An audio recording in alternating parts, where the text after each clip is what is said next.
Now, you can't take the action journey of no money to plenty of money instantly. No one can.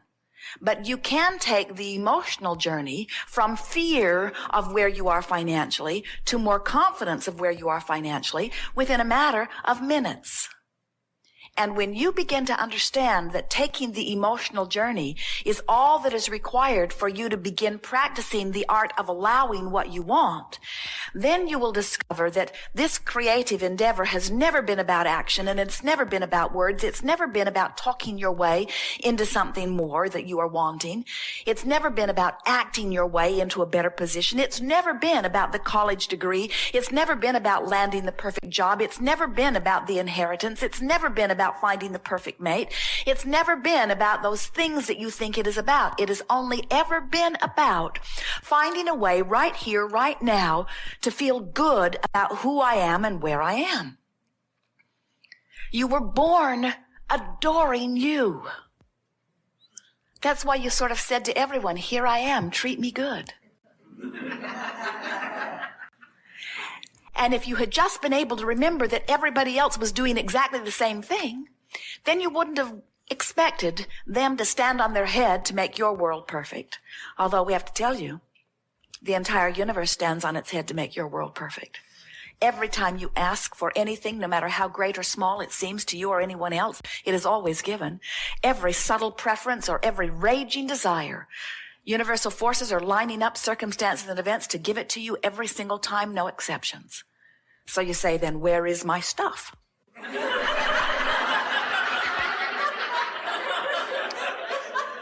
And we say, it is being held in escrow for you, waiting for the moment that you align with it.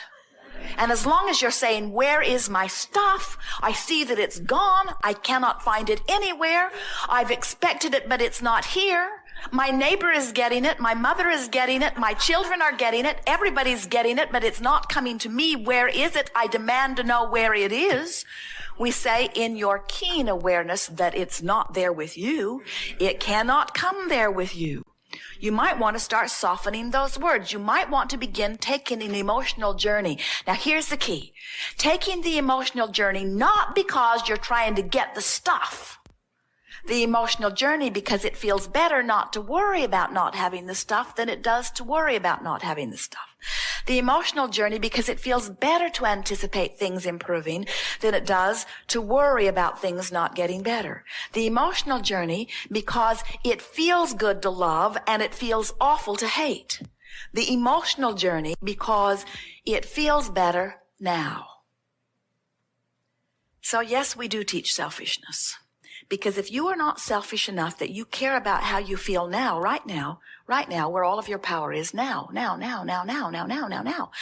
later, not once the house sells, not once you find a better one, not once your lover cleans up his act, not once people start catering you better, not once your job improves, not once they start appreciating you more.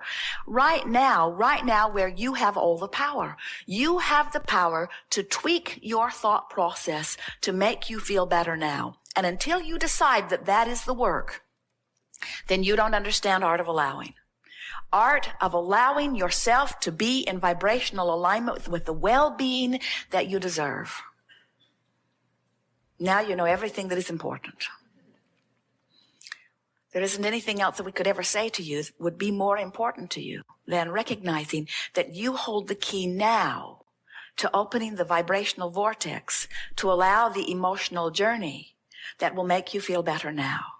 And when you feel better now, consistently, doors open, circumstances change, and the world caters to you in a way that few of you have realized yet.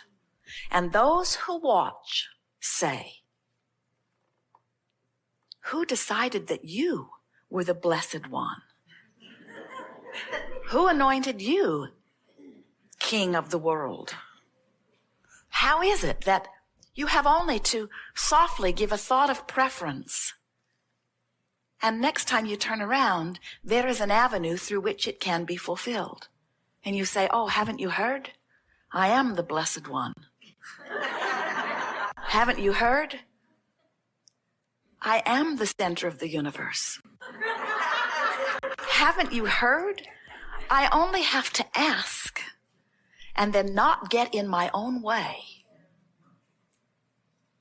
And it happens to me every single time. So, when you hook into the idea of well-being consciously, that's when things really begin to rip for you in a powerful way. When you say nothing is more important than that I feel good, then you always know whether you are facing in the direction of the outcome that you are wanting or whether you have made a turnabout. It does not matter where you have been. The relationship between where you are and where you want to be is important, but where you have been is irrelevant. But when you, in your physical environment, keep talking about where you've been, you keep holding yourself where you've been. So now where you've been and where you are keep turning out to be the same place. When possible, try to find a thought that feels better. Because when you find a thought that feels better, you are back on your course, you say. It's an interesting thing. We watch many of you who are coming more into your conscious awareness of your own vibrational alignment.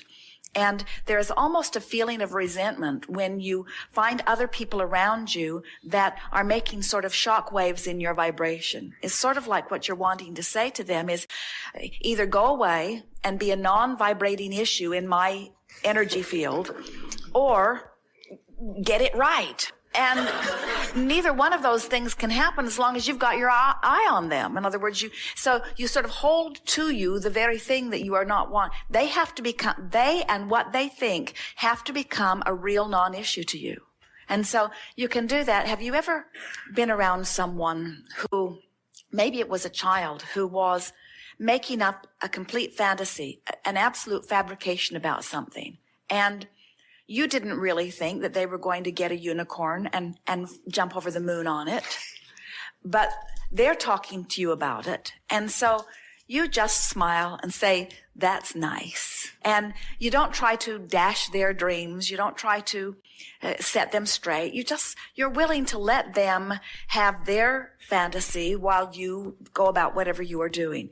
Well, what you're going to want to do with these people that are trying to hook into your fantasies or your dreams is sort of think about them in the same way that you would that child. Just say, well, that's nice. Don't let what they think be so important to you. Now, how do you go about that? You go about that by letting what you think be the thing that is most important to you. And you say, well, that's sort of how I got here. I want to feel good. They're sort of in there not making me feel good. Why don't they mind their own business and go dream their own dream and leave me in a place where things can sort of level out? And we want to say to you, powerful creators like yourself will always have others who are sort of following the jet stream. It's just the way that it always is. And it's time for you, sooner than later, to become comfortable with whatever they do in relationship to you. And that really is something that you very much want to teach and you very much want to understand is how can I maintain my own vibrational frequency regardless of what anybody else is doing around it? Because the thing that you're wanting to teach, the thing that really needs to be taught, it would benefit anyone who learned it, is don't ask circumstances to change in order for you to feel good. And so in the same way that you're wanting to not need them to be different in order for you to feel good. We know sometimes very well-meaning people can just make you nuts. And there is this desire to please them that is at the root of you letting that happen. When you release your desire to please them, and first of all, what's behind a desire to please them? Well, it feels good to please them. And it doesn't feel good not to please them. It got started a long time ago.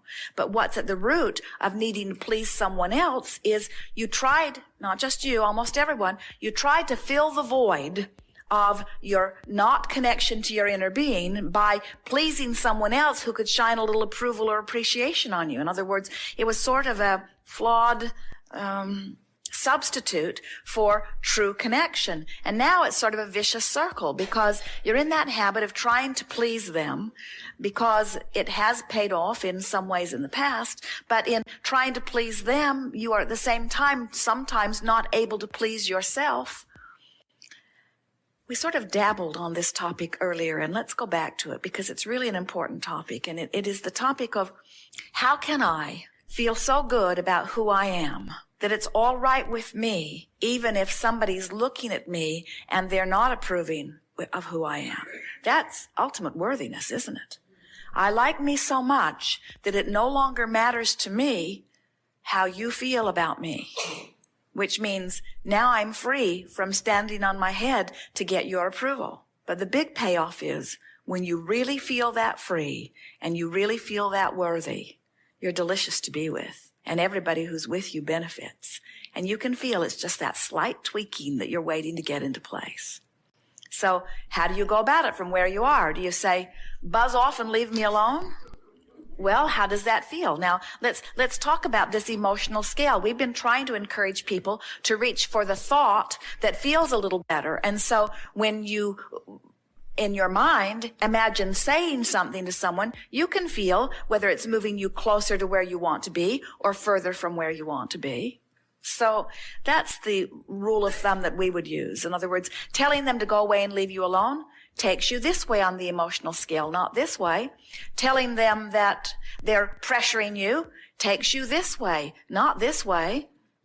Feeling angry at them for rooting for you takes you this way, not this way. And so anything that you think of that you might say or do to them relative to this subject takes you in the wrong way on the emotional scale, doesn't it? And so then you say, oh, it must not be about them. It must be about me. These emotions that I'm having must be about how I feel about this. In other words, maybe they're just helping through their attention to shine a spotlight on my awareness that I'm not lined up with what I want. That's where your true irritation is coming from, isn't it? In other words, they're just reminding me that I'm not doing what I'm saying I want to do. And so then I'm saying, well, that's because I want the universe to give it to me. And we want to say to you, you're not going to like it very much, but we love saying this to you.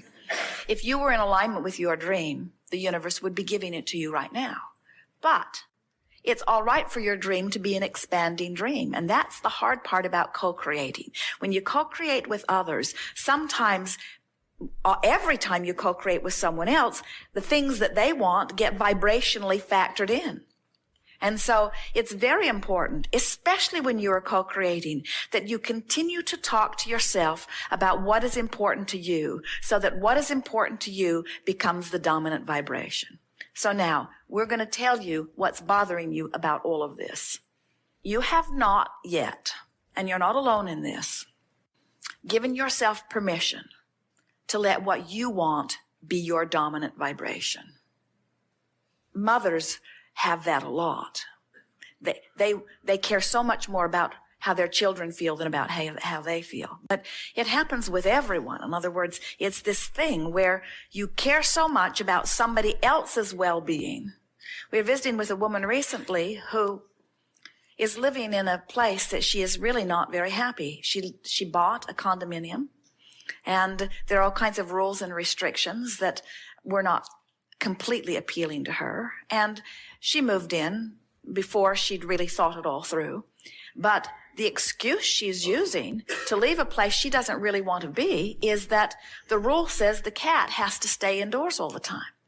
And so as we chatted with her, it became clear that she cares more about serving the cat's desires than she does about serving her own. Because if it were not for the cat, she'd put up with it. But because the cat wants it differently. And what we are suggesting is that a lot of you are that way, where you'll do things for others that you will not do for yourself. And that's really what this is all about. You have to get selfish enough that you care really, really keenly about how you feel. And when you do, everything else will take care of itself.